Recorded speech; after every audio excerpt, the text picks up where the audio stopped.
Les fameux réflexes archaïques.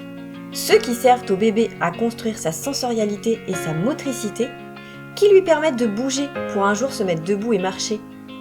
Ces réflexes participent à la construction des bases neurologiques qui soutiendront plus tard les apprentissages, l'attention, la gestion des émotions et bien d'autres compétences comme lire et écrire ou gérer son stress.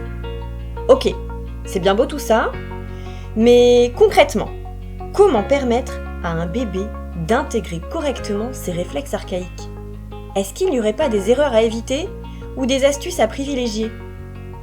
Dans cet épisode, je vais te parler des bases, ce dont un bébé a besoin pour lui permettre d'explorer ses réflexes archaïques pour grandir avec des fondations solides.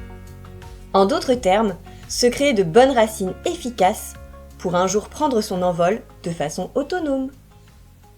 Bienvenue dans Babigue et compagnie, le podcast qui aide les parents et les professionnels à comprendre le développement des enfants autrement, et aussi celui des adultes grâce aux réflexes archaïques.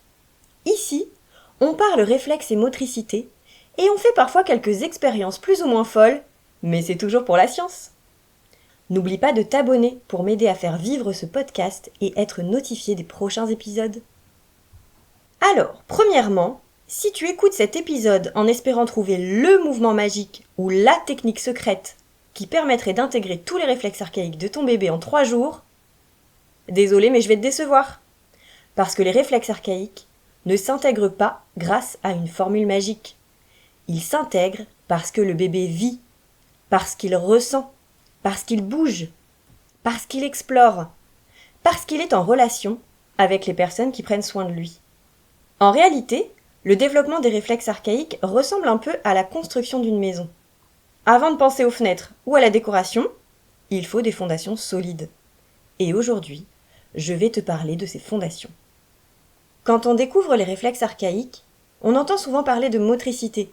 Le 4 pattes, le retournement, le ramper, la marche. Et c'est vrai, le mouvement est essentiel.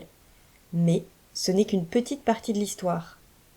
Parce qu'avant même de pouvoir explorer le monde, un bébé doit se sentir suffisamment en sécurité pour avoir envie de l'explorer.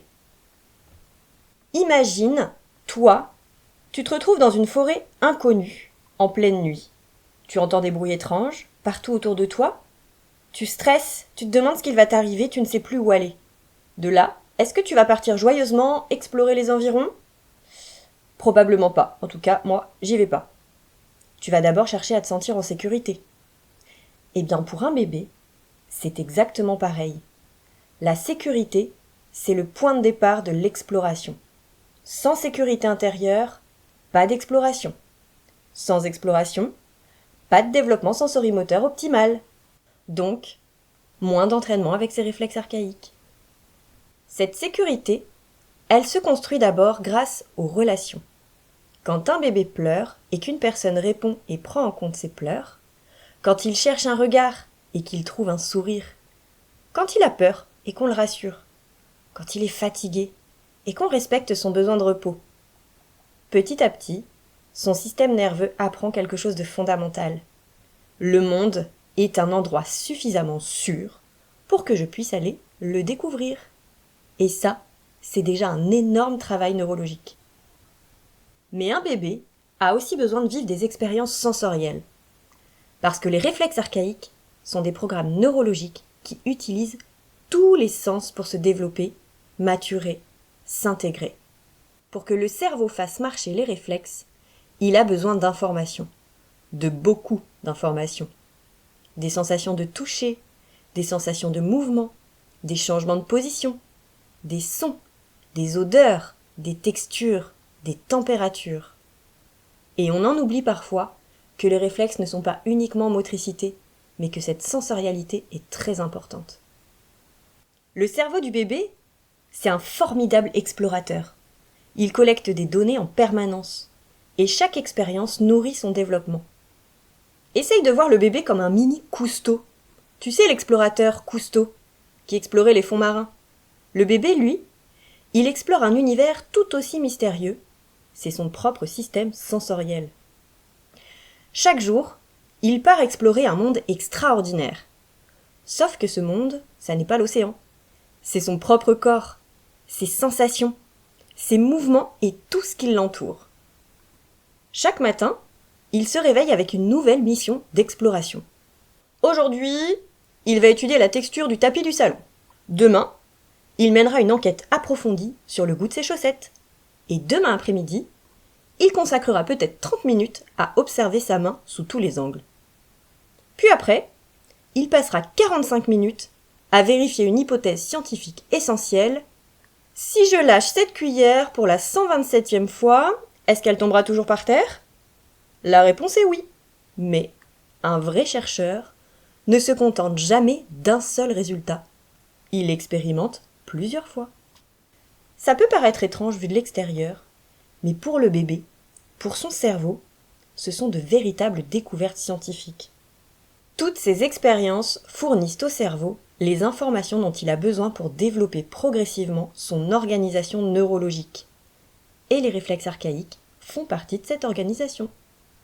Tu as peut-être déjà observé un bébé passer plusieurs minutes à toucher une étiquette, à froisser un papier, à regarder sa main, à faire tomber un objet 50 fois d'affilée, et tu te demandes mais qu'est-ce qu'il fabrique ?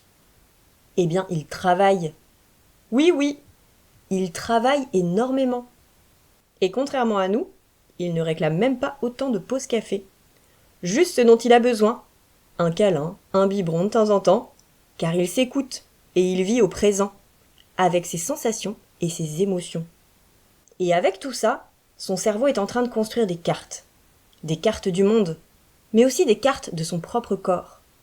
Et pour construire ces cartes, il a besoin de bouger beaucoup, même quand ses mouvements semblent désorganisés, même quand il gigote dans tous les sens, même quand il tourne sur lui-même comme une petite toupie humaine, tous ces mouvements ont une utilité. Ils permettent aux réflexes archaïques de jouer leur rôle, puis progressivement de laisser la place à des mouvements plus volontaires.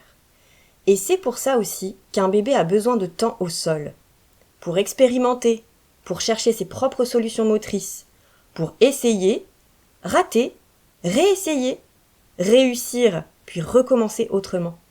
Parfois on a envie de l'aider, on a envie de le mettre assis, on a envie de le faire marcher, on a envie de lui montrer plus vite. Mais son système nerveux a besoin de suivre son propre calendrier, car chaque étape prépare la suivante.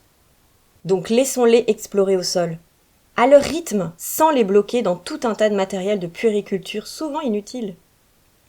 On pense souvent qu'on change nos bébés de position parce qu'on les a mis dans un transat, puis dans une balancelle, puis dans la poussette, puis de nouveau dans son transat, puis de nouveau dans sa balancelle, puis de nouveau dans sa poussette. Et en réalité, si tu y réfléchis, il est toujours sur le dos. Pour lui, c'est un peu comme si tu passais ta journée entière allongée dans ton canapé, puis ensuite dans le canapé du voisin, et puis ensuite dans le canapé de ta belle-mère.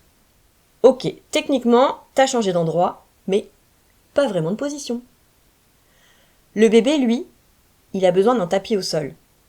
Il a besoin d'être positionné en temps d'éveil sur le dos, mais aussi sur le côté et sur le ventre. Tout ça de façon adaptée à son âge et à ses capacités. Un bébé tout le temps sur le dos ou un bébé bloqué dans sa motricité n'explorera pas de la même façon. Ensuite, il existe un autre domaine dont on parle moins souvent, mais qui est tout aussi important pour les réflexes archaïques, c'est l'oralité. Parce qu'un bébé découvre énormément de choses avec sa bouche. Tu l'as sûrement remarqué, tout finit dans la bouche, les mains, les jouets, ses pieds même. Quelle souplesse ces petits bébés! Et on dirait que le bébé possède un détecteur extrêmement perfectionné. Dès qu'un objet apparaît dans son champ de vision, il se pose une seule question, est-ce que ça se mange? Et pour obtenir la réponse, il mène lui-même l'expérience.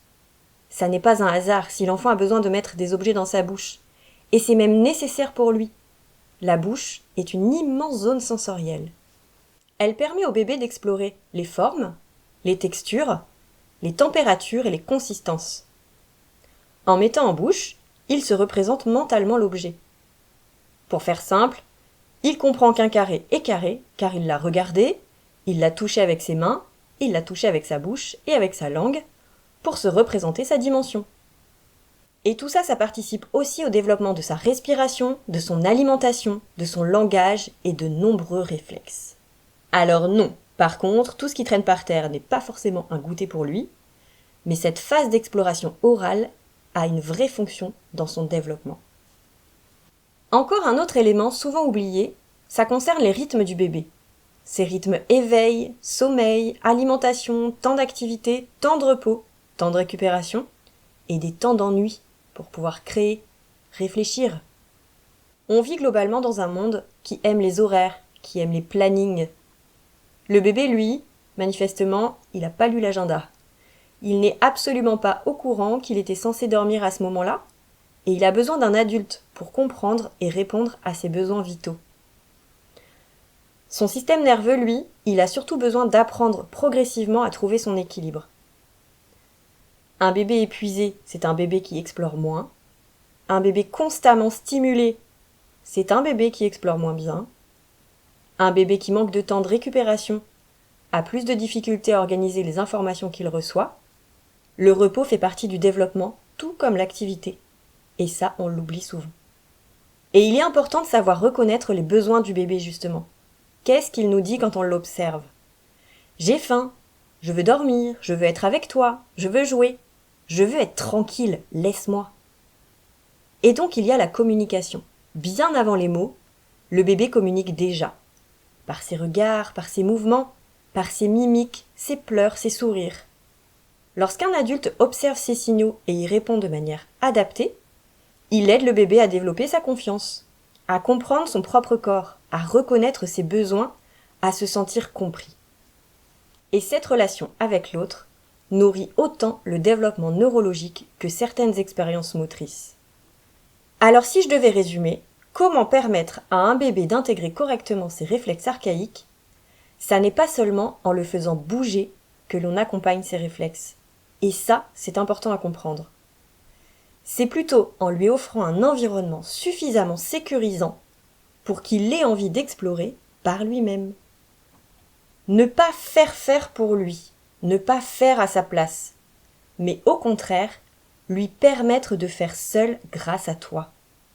En lui permettant de bouger librement, en nourrissant sa curiosité sensorielle, en respectant ses rythmes, en soutenant son oralité, en étant présent dans la relation, vraiment là, avec lui, tout de suite maintenant. Et surtout, en lui laissant du temps. Parce que le développement, ça n'est pas une course.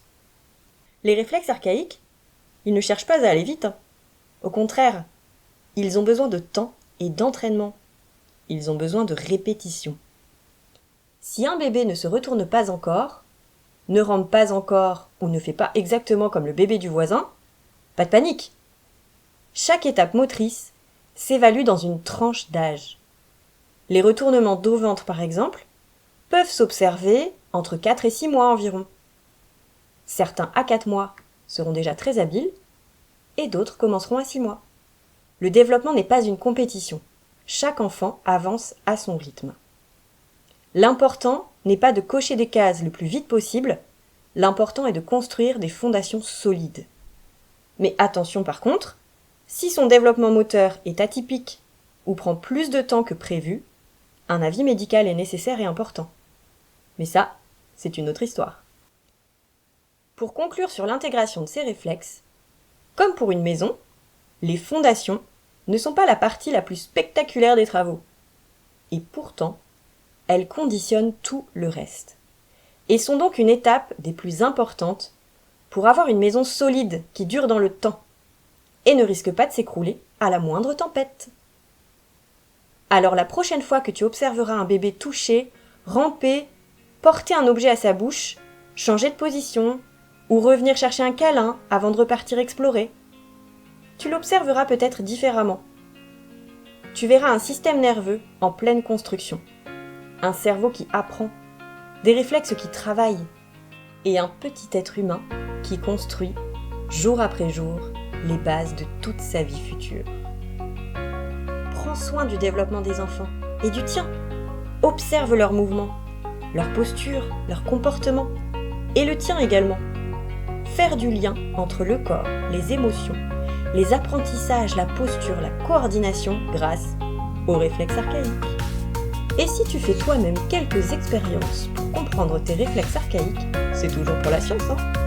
Si cet épisode t'a parlé, tu peux découvrir mes ateliers et formations sur Baby et compagnie. À bientôt pour parler réflexes et motricité.